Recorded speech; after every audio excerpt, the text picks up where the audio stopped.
Hi, Brad Jersak here. I'm here to tell you about my new book, A More Christlike Way. We're going to be talking about the Jesus way, or the Jesus walk. I'll start the book with some conversation about deconstruction, which is a very popular term these days, and I'll offer some alternative metaphors that I think are more gentle, such as art restoration, for example. Then we'll get into 4 counterfeit ways that we've constructed that try to co-opt Christianity and turn it into Christless religion.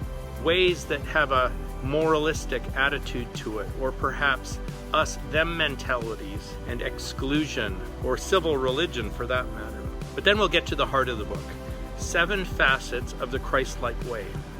And those facets will include such gems as radical inclusion, radical hospitality, radical surrender, radical forgiveness, and so on. In this book, Jesus shows us what it is to be human.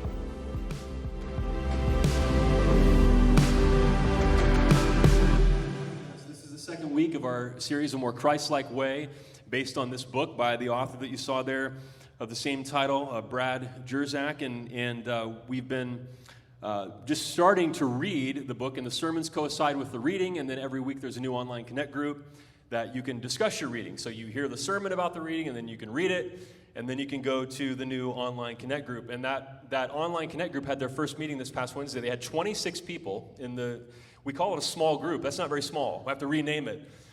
26 people. One of the couples was from Costa Rica.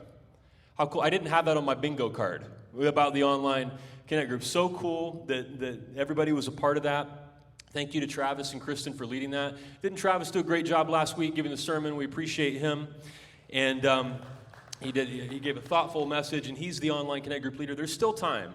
You can order your book. You can probably get this in like 2 hours, the way delivery is now, dropped off at your doorstep. But you order the book. You can go to wellchurch.org, get the link to the online connect group. You could be a part of it this Wednesday. So there's still time. You haven't missed out yet if you want to be a part of that. Now today we're talking about part 2 in the book, pages 69 through 103. And in the book, the title of this section is Ugly Gospel, Ugly Faith, 4 Unchristlike Ways. So it's what we don't want to be, but unfortunately what we're used to seeing called Christianity in the United States. And then from now on, in the next 4 weeks, we're going to be talking about the Jesus way, what it means to really follow Jesus. And there is challenging material in here. And if I can just share honestly with you, for suburban American Christians, there is challenging material here. And so I encourage you to be open and not let this just be another church thing that you do and go through the motions, but really be open to God's Spirit. If we believe God's Spirit is communicating with us and leading us and guiding us, and you can really experience some life change and growth in this series. So what I'm going to do today is go through these 4 ugly faiths. I'm not going to spend equal time on all of them, so the first point's going to be kind of long, and you're going to be like, oh man, this is going to be like 3 p.m. Sermon, and it's not going to be that long, I promise. We'll kind of speed through the last part. Also, I don't want this entire sermon to be what we're against. That's kind of a bummer, like everything's terrible. Okay, what's for lunch? I don't want to do that. So at the end of the sermon, we're going to turn the corner toward a more Jesus way and see where we're headed in the rest of this series. And then finally, I want to give a disclaimer for the parents of any young children. The sermon is probably PG-13. I sent that out in my email, wanted to give fair warning, but if you didn't see that, if you have kids within earshot here, you may want to just kind of distract them.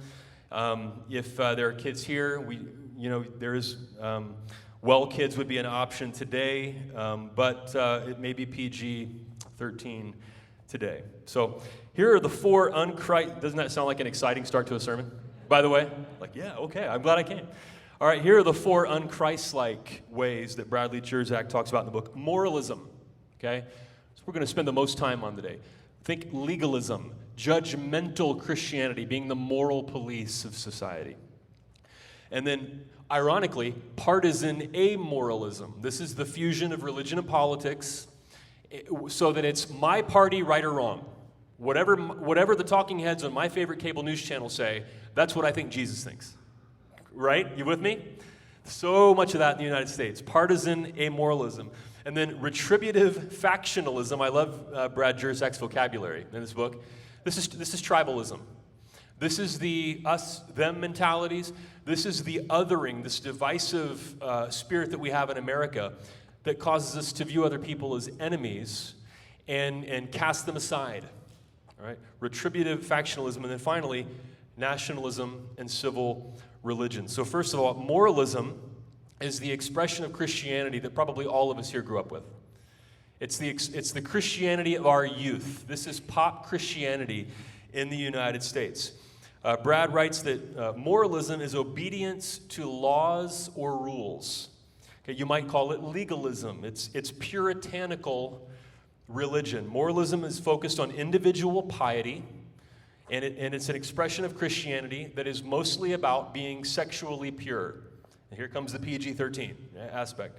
So, for example, back in the 90s, I remember, which is the last time that I think moralistic Christianity really reigned in the United States, the great Satan, the most evil institution in the United States, in my church circles at least, was MTV.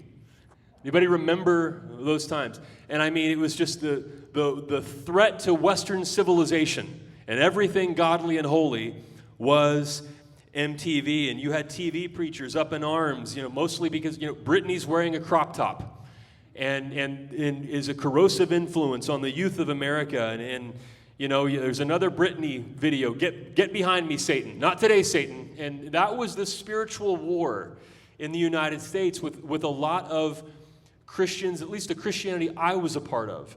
It was about moral purity, quote unquote purity.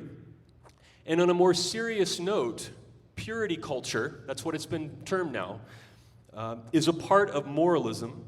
And unfortunately, the victims of purity culture, in my opinion, were mostly young girls. Now, it affected guys too, don't get me wrong. But purity culture was mostly about controlling the behavior of young girls. And if maybe you remember, if you've been in the church world for a while, purity rings or true love waits, that kind of thing. I don't think there's anything wrong with that. I'm not saying it's wrong to wait. I think it's a good thing to wait. That's good.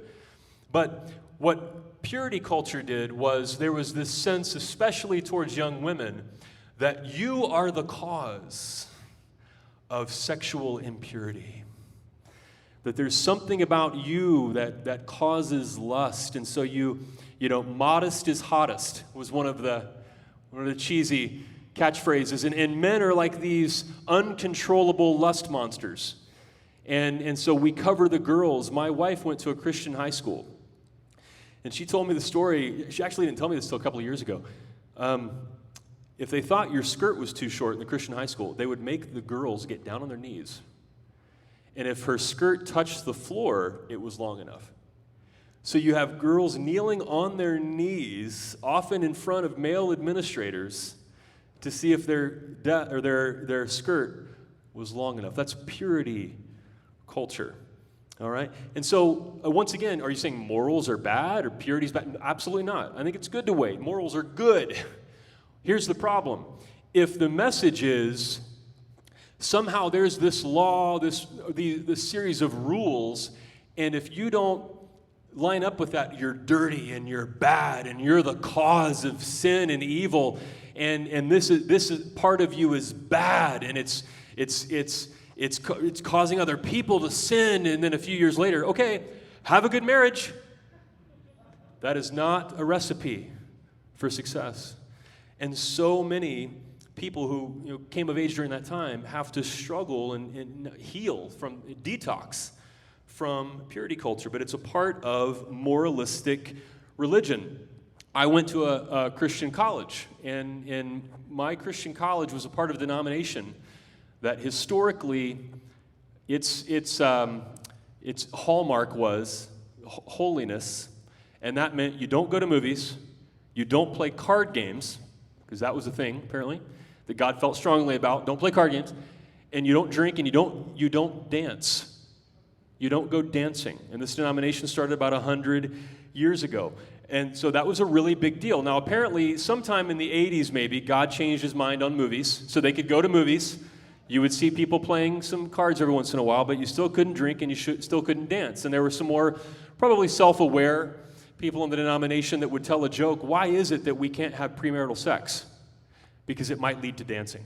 That was their way of, well, they noticed what was going on in their denomination. But when I was there, it was common for college students, now these are college students, to go to, let's say, a PG-13 movie, maybe like The Sermon, and they would go to the movie, and then they would walk out of the movie early.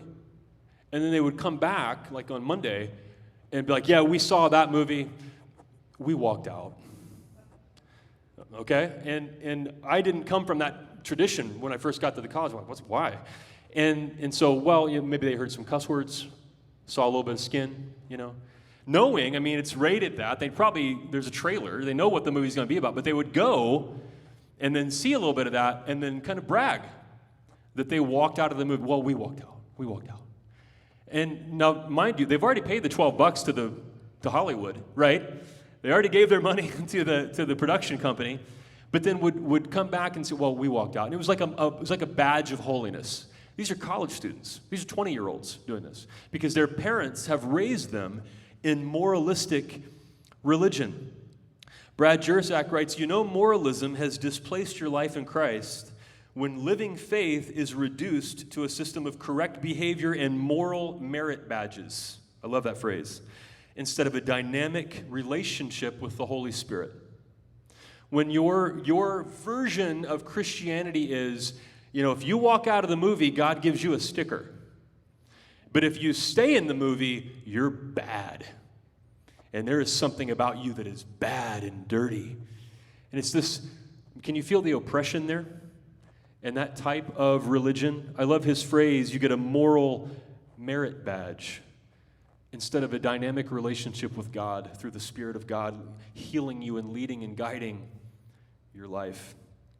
And Brad Jersak writes that moralism is based in self-loathing.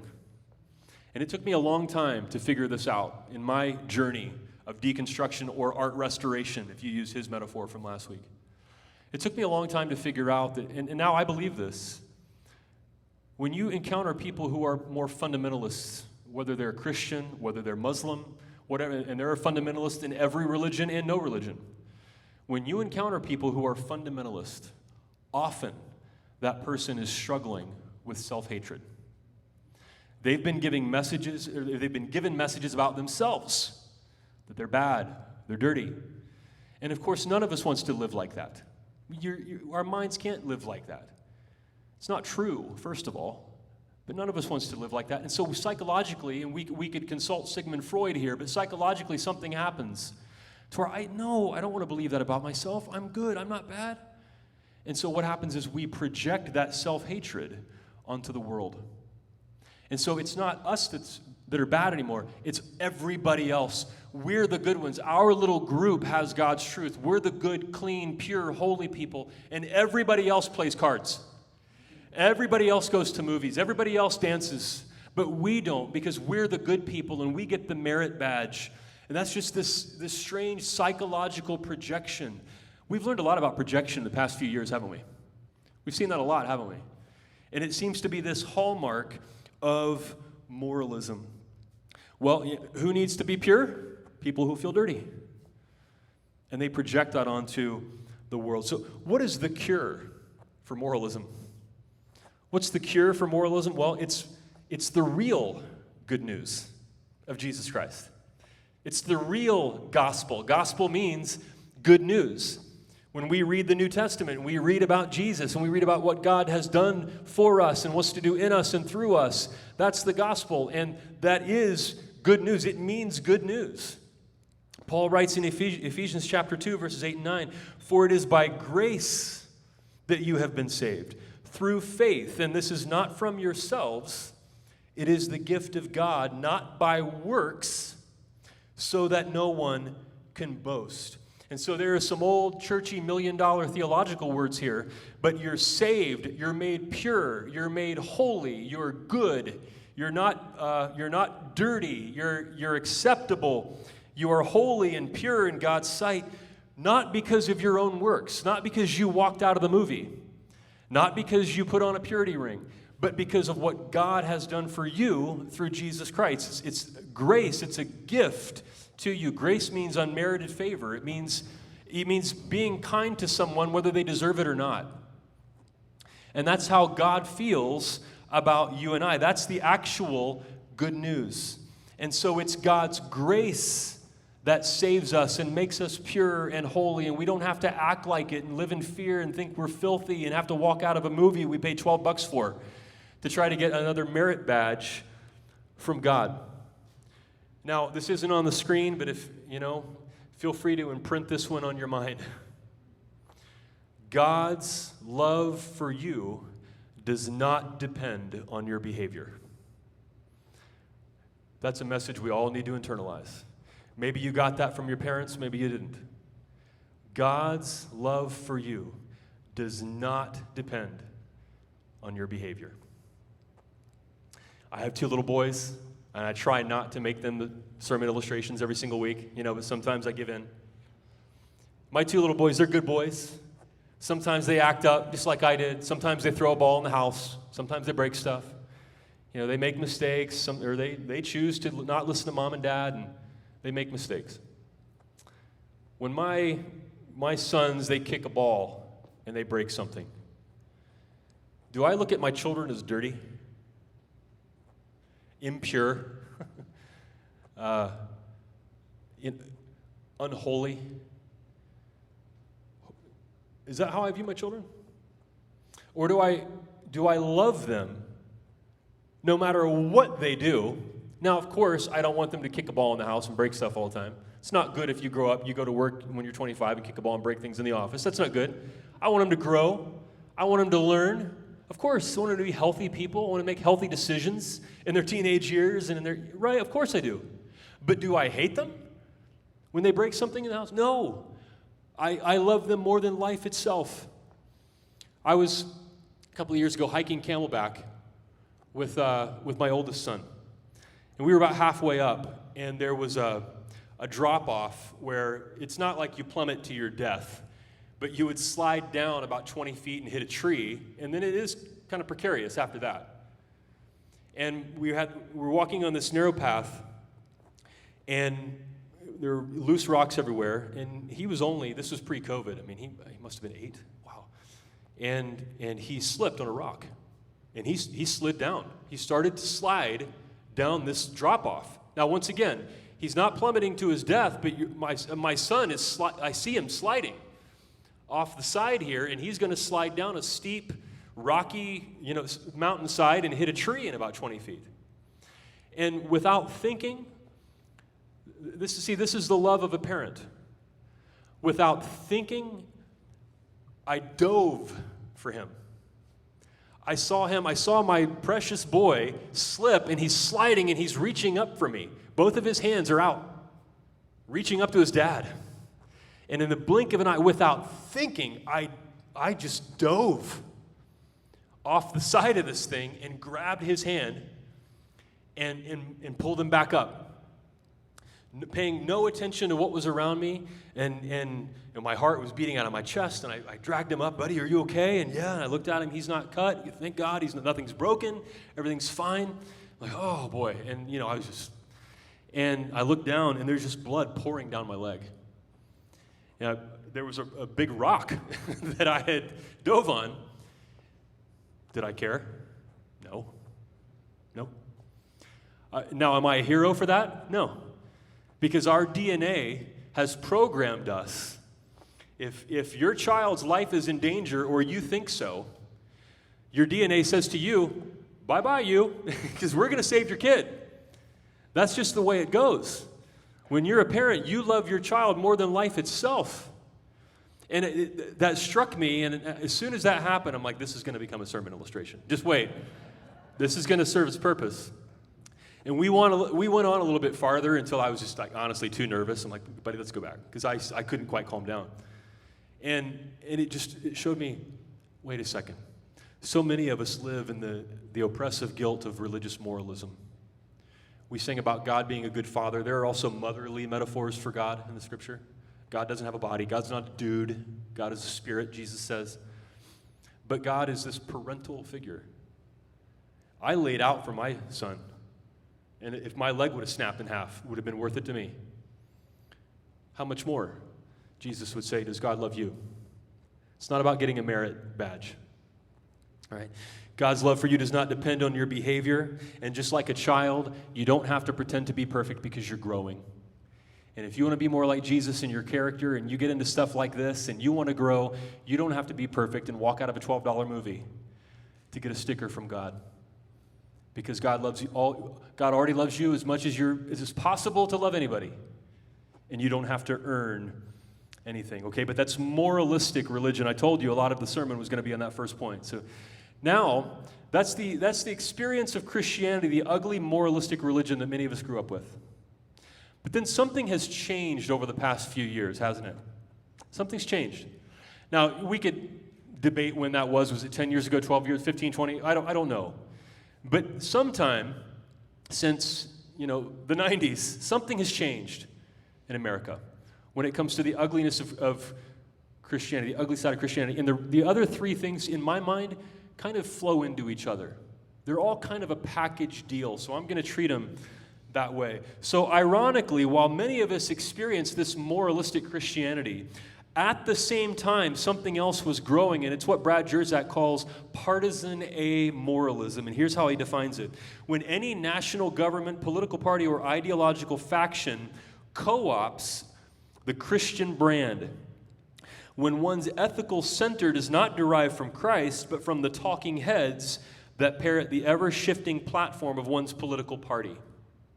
So something happened from just going, through just talking about purity all the time to now there's this fusion. This has been happening since the 70s, but it grew and it eventually eclipsed moralistic Christianity. When Christianity became fused with politics, so that you have lots of Christians who believe their political party is God's party, that their political party is Christianity, that Jesus is somehow conflated with their favorite politician.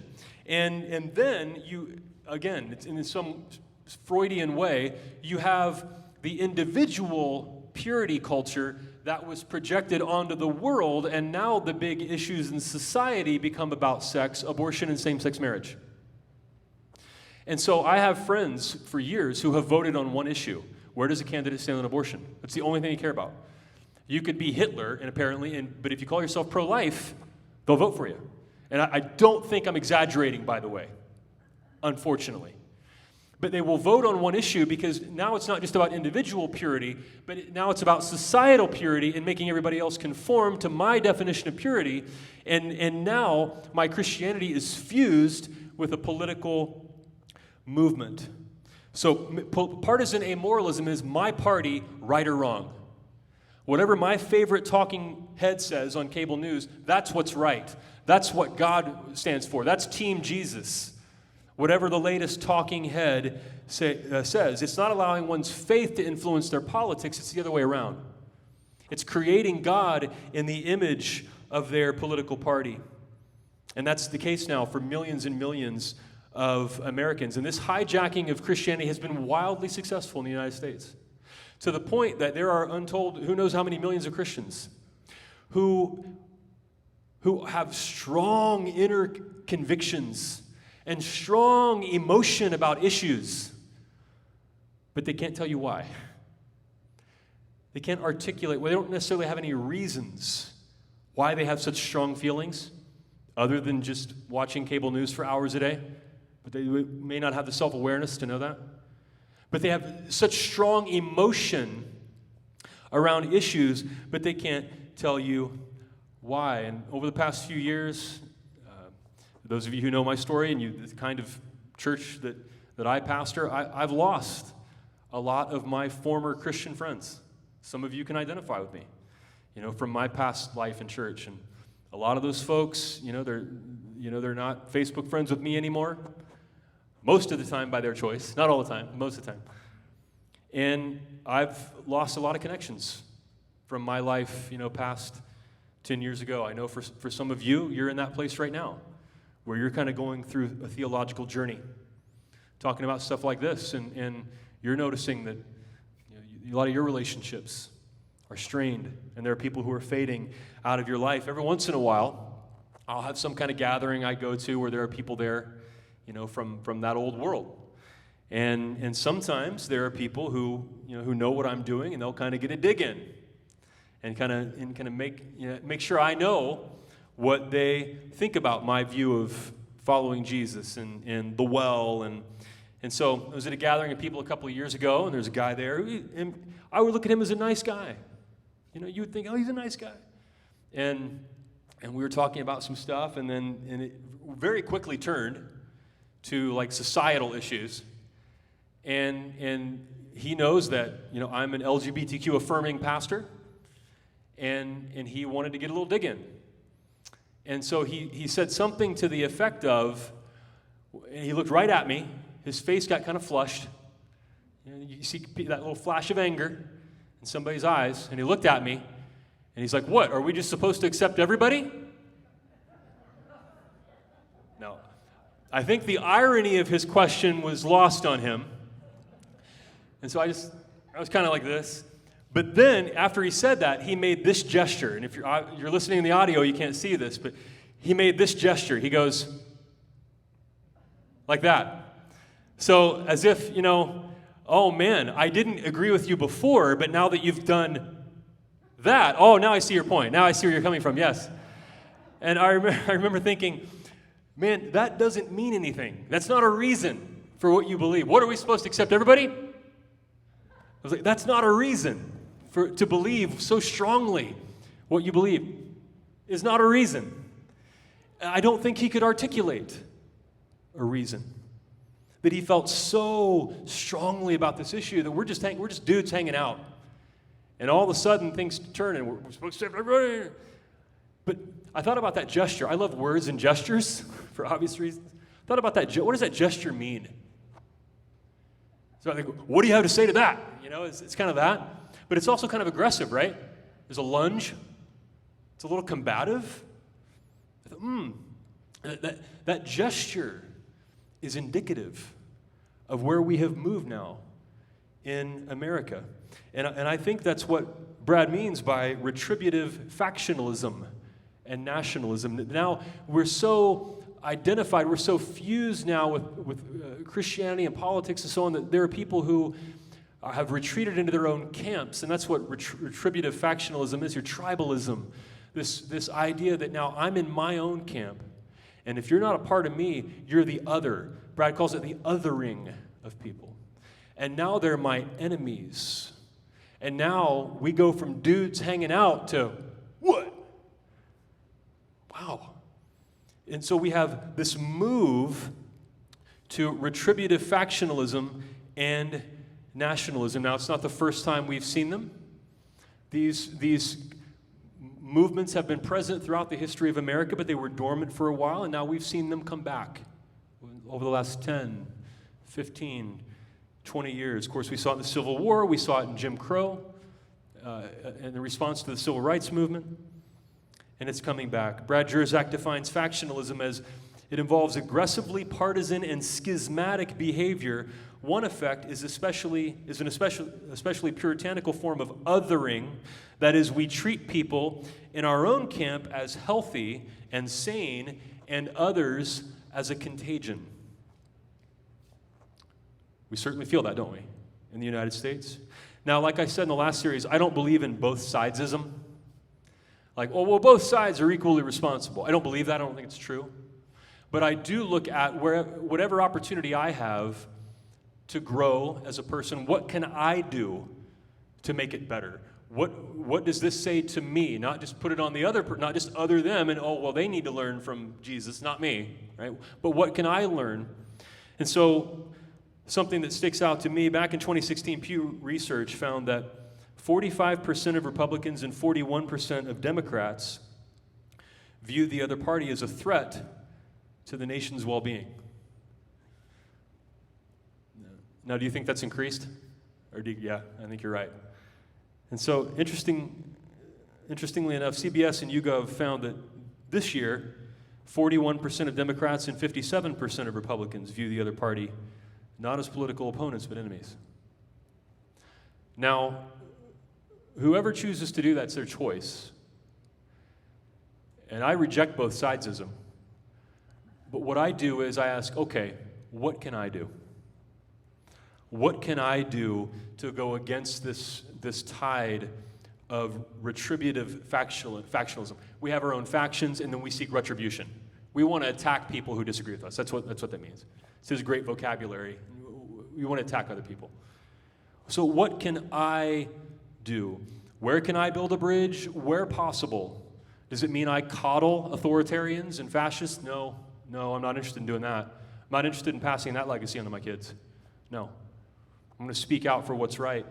But what can I do to build a bridge? Is there anything? What can I do to have conversations? Where possible. It's not always possible. What can I do? This is also cancel culture. He wrote this in 2019. I don't remember if that term was really in pop culture yet, but cancel culture now, a lot of times it's that term is used by people who just want to say racist things, and they don't like it when they get called out, and so they claim cancel culture, right? But I have seen cancel culture practiced by people who I agree with them most of the time. But then there are times where, man, they get really harsh on somebody in our own camp who maybe doesn't say the right thing, or, I remember on social media a couple of years ago, this guy made a post. He's maybe a 50-something white guy. He's doing his best. I mean, he's a progressive guy, and he's trying to grow and change, and he used the wrong word for something.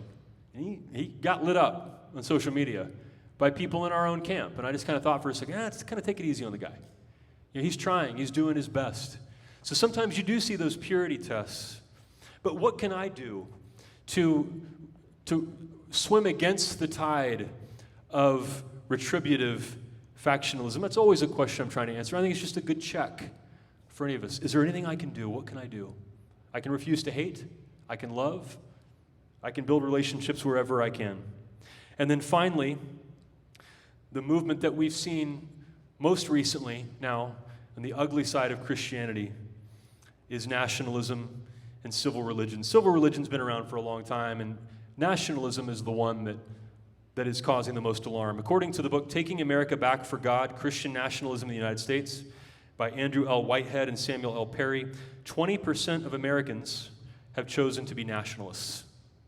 20% of Americans. So if you're thinking, what percentage of Americans do I really have to be concerned about? I know that's a question many of you have asked over the past couple of years. Well, maybe it's 20%.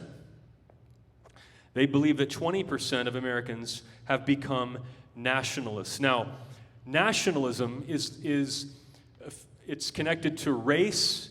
The word nation is rooted in people group, my people. There's a racial component to it.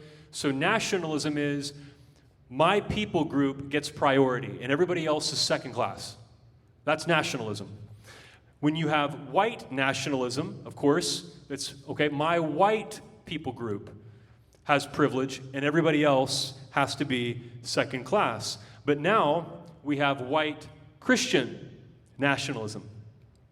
And the authors of the book describe white Christian nationalism as the belief that God gave America to white Christians. And that white Christians are the new Israel in the New Testament. And America is the promised land. And God gave us this land, just like God gave the land of Israel to the ancient Israelites. And so you have this belief that we're God's favorite people.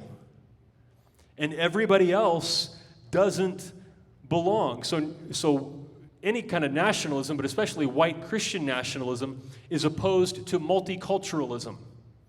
The idea that we can have a country where people of any ethnicity and any people group in the world can be a part of this country and be equal and have equal rights and experience the American dream.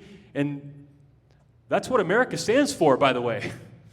Even though they didn't quite get the full meaning of that in our Constitution and Bill of Rights, that's where it's led. And that's why the Statue of Liberty is there, holding the torch. And so many thousands and thousands and millions of people have come through Ellis Island and other places. Give us your tired, poor, huddled masses. That's the dream of America. And so you get this weird dynamic that takes place where you'll have nationalists who claim to be patriots.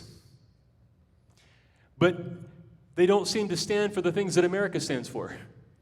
And so we have this dynamic in America where Christianity for 20% of Americans has been fused with nationalism. And it's different from patriotism because patriotism means, well, I love my country, I'm loyal to my country, I want to support America, and I love it enough to make it better. I want to create a more perfect union, as the Constitution says, and not just believe that my people group is favored by God and everybody else is a second-class citizen. But that seems to be the most recent ugly version of Christianity in the United States. So in the past year, we heard a prominent politician give a speech and quote Hebrews chapter 12, verse 2, that says, "Let us fix our eyes on Jesus, the author and perfecter of our faith." But in the speech, he substituted the American flag for Jesus. He pointed the flag, called the flag Old Glory, and said, "Let us look to the author and perfecter of our faith," as he pointed to the flag. I love America. I love the flag. The flag's not Jesus. That's idolatry. That's putting something else in the place of Jesus. It's nationalism.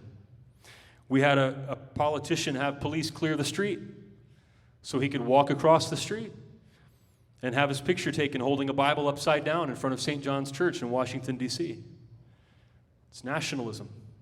There's a billboard in Georgia that's up right now that's been going viral, and there's a picture of a prominent politician. Do you like my opaque? And then there's a quotation of Isaiah chapter 9, verse 6, next to that picture of the prominent politician. "Unto us a son is given, and the government shall be on his shoulders." Merry Christmas, everybody. A verse that's by Christians interpreted to be a prophecy about Jesus Christ, but we have a politician's picture. That's nationalism. Somebody showed me a photo today of a sign that's in front of a house of worship in our area here. And there's a conference about our divinely inspired Constitution. I love the Constitution. I love America. I love the Bill of Rights. But our Constitution is not inspired by God in the same way the Bible, we believe, is inspired by God. It's a conflation of religion and politics. It's nationalism. And it's all based, of course, on fear of the other or the desire to feel superior to other people. And then the ugliness of that gets mixed together in some giant hairball with distorted versions of Christianity. And that's what we're seeing now in the United States. So that if you ask the average person, hey, what does Christianity look like? What does Christianity mean? When I say the word Christianity, what comes to mind? They might tell you about that billboard. They might tell you about the televangelist who's a nationalist. It's just become so common. And then you look at somebody who wants to follow the real Jesus, like we want to do, and there are lots of others in this country that want to follow the real Jesus. What does the Bible actually say about other people groups? Paul writes in Galatians 3, "So in Christ Jesus, you are all children of God through faith." You are all is a big word, isn't it? You are all children of God through faith. "For all of you were baptized into Christ. You've clothed yourselves with Christ." You're not dirty, you're not impure. You've clothed yourself with Christ. "There is neither Jew nor Gentile, nor slave nor free, nor is there male and female, for you are all one in Christ Jesus." That's what the Bible actually says about what it means to be a child of God and how God views everybody as God's children, not just white Christians, as ridiculous as it is to have to say that. But that's the time that we live in. So now it's time to turn the corner. We've seen these ugly versions of Christianity. Now we want to turn the corner toward a more Jesus way. What does that look like? As we go through the rest of this series, I want to close by telling you the story of a guy named Christian Picciolini. Christian Picciolini is a former neo-Nazi leader. And he left the movement and co-founded a nonprofit called Life After Hate. And it helps people disengage from violent extremism. And he wrote a memoir, "White American Youth, My Descent into America's Most Violent Hate Movement and How I Got Out." Details his involvement and his disengagement from the white power movement. Now, he's the son of Italian immigrants to America who settled in Chicago. His parents worked 7 days a week. They started a business, but they sometimes worked 2 and 3 jobs trying to support their new life in America. They were busy, so he was alone a lot. As a teenager, he felt marginalized, he felt bullied, he didn't have a place to belong, he didn't have a sense of purpose, and he was angry. He said when he was 14 years old, he was in the alley smoking something, and a guy walked up to him, an older guy walked up to him, and he pulled that thing out of his mouth, and he said, "That's what the Jews are trying to use to control you and make you docile." He's like, I was 14. I didn't know what a Jew was, and I didn't know what docile meant. But I knew that I wanted somebody to pay attention to me and care about me. And this guy who had his head shaved and was in long black boots and a black trench coat, he took Christian Piccolini in. And they became a part of this neo-Nazi skinhead group in Chicago. And he eventually became the leader. And he said for the next 8 years, he believed the lies of the neo-Nazi white power movement and viewed multiculturalism as an enemy. Even though he had no evidence, he blamed Jews and people of color for crimes, even the same crimes he was committing as a neo-Nazi. He blamed immigrants for being freeloaders in America, despite the fact that his parents, who were immigrants, worked 2 and 3 jobs to try to support them. And he tells the story like this. He's like, it didn't make any sense. This is just what I did. He stockpiled weapons for what he thought was an upcoming race war. And he was a musician, and he produced white power music. And eventually he opened a store selling white power music in Chicago. And he said he was 19, and during the course of his involvement in this group, when he met a girl who was not a racist. And he fell in love with her, and they got married and had their first son. And he said when he held his son in his arms, he said not only did he reconnect with the innocence that he felt he had lost back in that alley when he was a teenager, but it challenged his identity. We sang about identity earlier. Because for the past several years, his identity was being in this white power movement, being a part of this group, a gang of sorts. And he said as he held his little newborn son in his arm, he asked himself some questions. Who am I? Am I a leader in this hate-monger white power group? Or am I a loving father? Is my purpose to scorch the earth with white supremacy?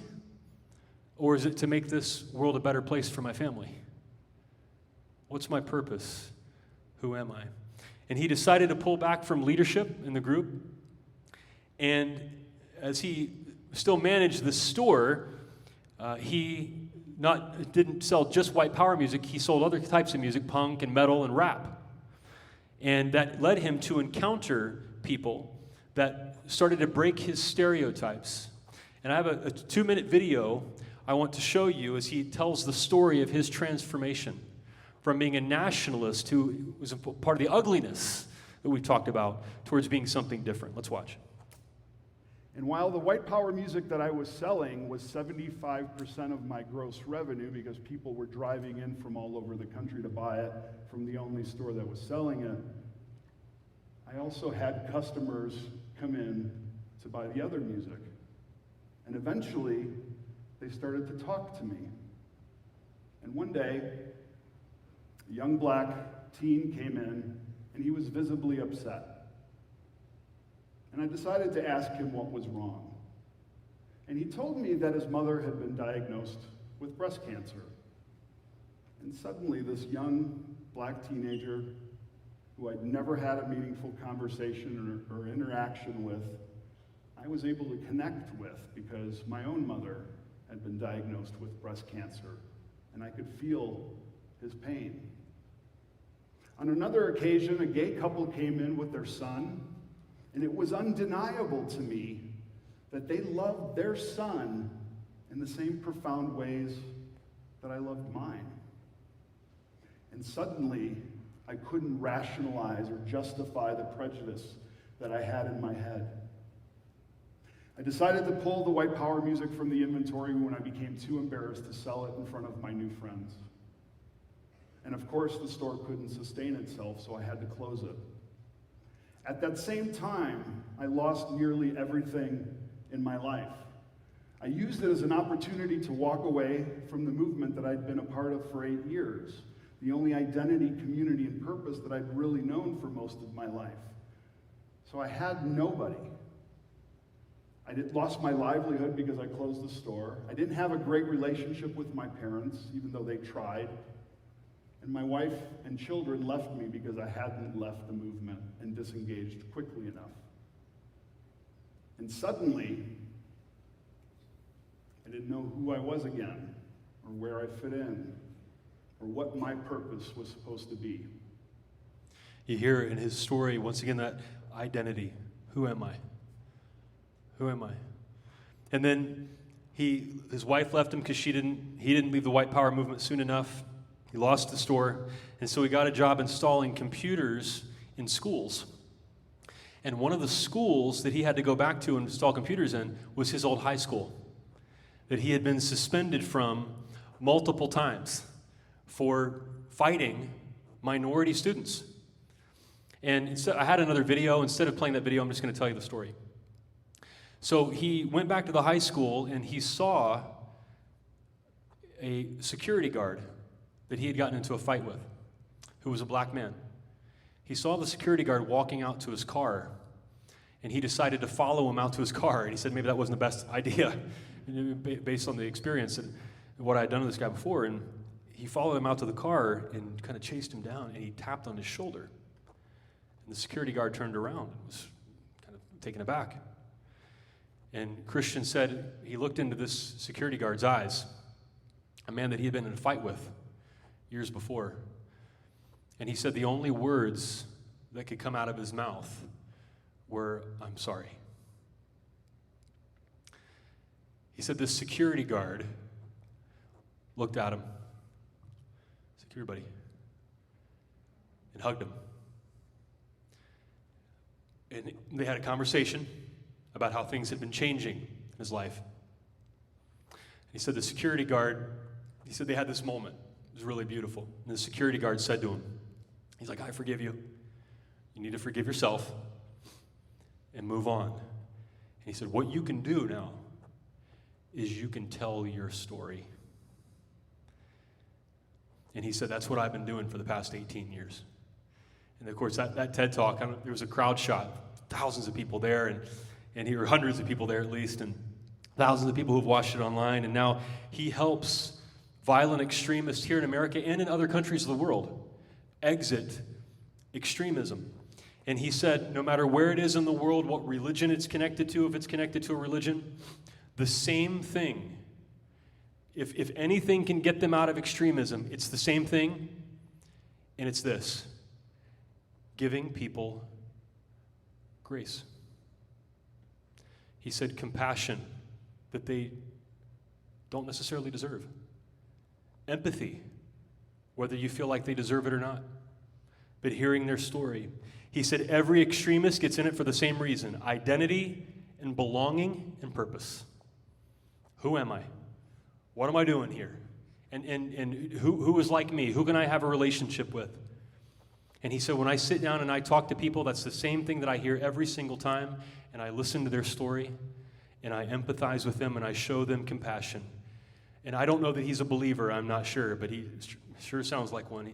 It's grace that leads them out of these hateful extremist movements.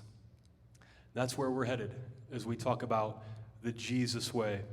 Brad Jersak is going to lead us through radical self-giving, radical hospitality, radical unity, radical recovery, radical peacemaking and forgiveness, radical surrender, radical compassion and justice.